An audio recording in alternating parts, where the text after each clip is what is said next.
Yes. Good afternoon.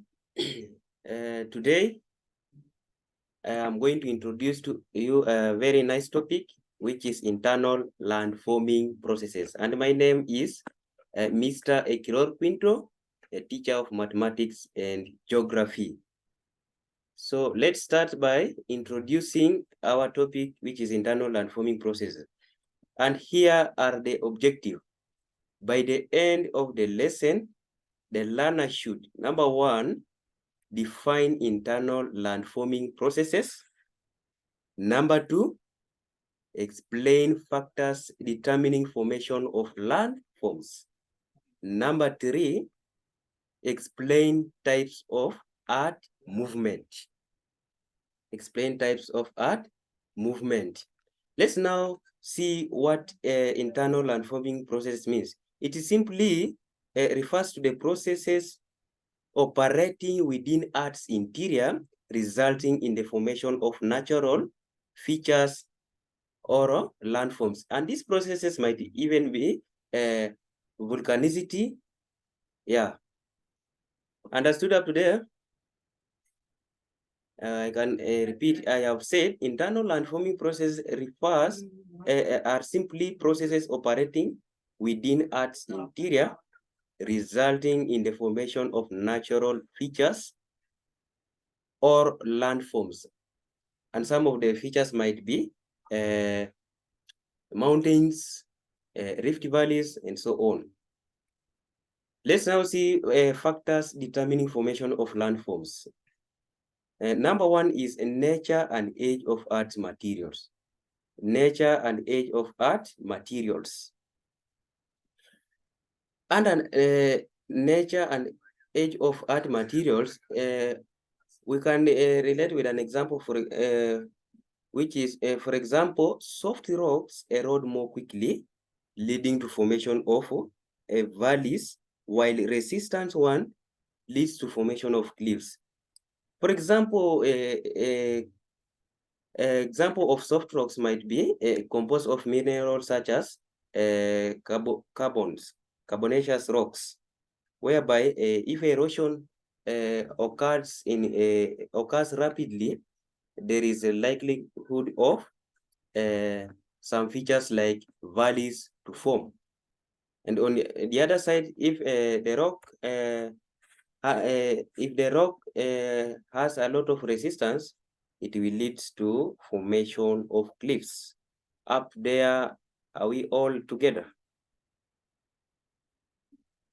Okay, any question? If there is no question, let's proceed. Number two is a type of movement involved. Type of movement involved.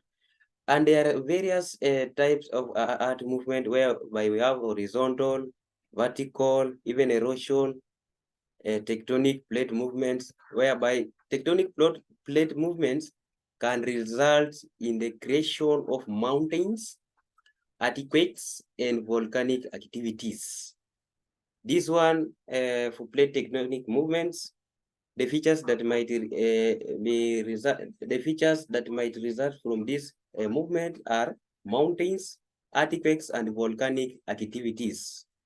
And number three, factor number three is intensity and scale of movement involved. Large-scale river erosion can carve out expansive valleys. And on the other side, higher intensity erosion can create features like canyons or towering rocks formation.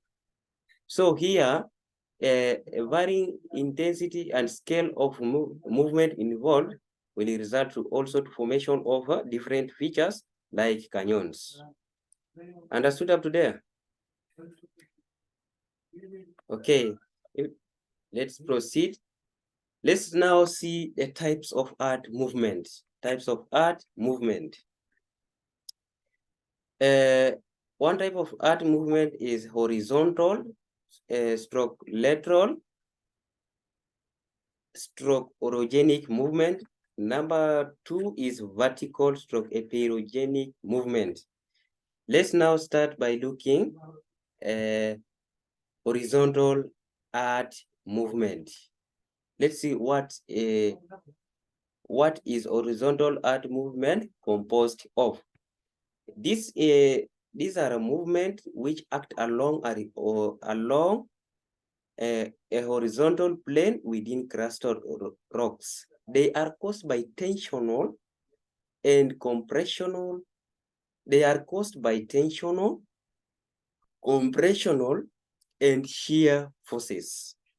The forces that are responsible for this type of art movements are tensional, compressional, and shear forces. Understood up to there? Any questions so far? If you have a question, kindly raise up your hand and ask before I proceed. Okay, if there is no question, let's proceed. Let's now see the features resulting from horizontal art movement. And one of the feature is faults. Number 2 are rift valleys. Number 3 are fault mountains. Number 4 are escarpments.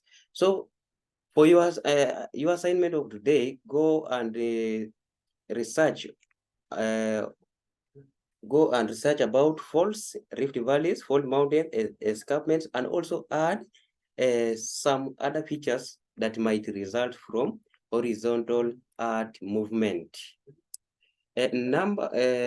Let's now see vertical art movement. Let's see vertical art movement.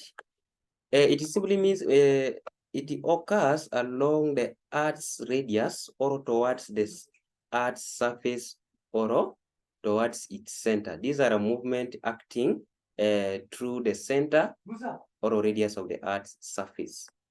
Are we together? These are vertical art movements or downward art movements. Downward or upward art movements. Understood up to there? If you have a question, kindly ask. If you have a question, you can ask.